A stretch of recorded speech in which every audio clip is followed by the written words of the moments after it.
Sinong gusto mong ka-partner, Fiam?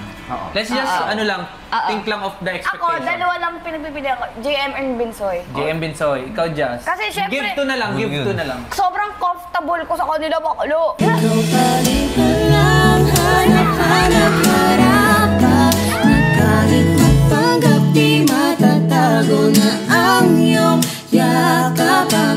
Hanap-hanap harapan, di nagbabago, ikaw ang hanap ko. Ikaw naman magkakabit doon eh. Honestly, Kuya Mike.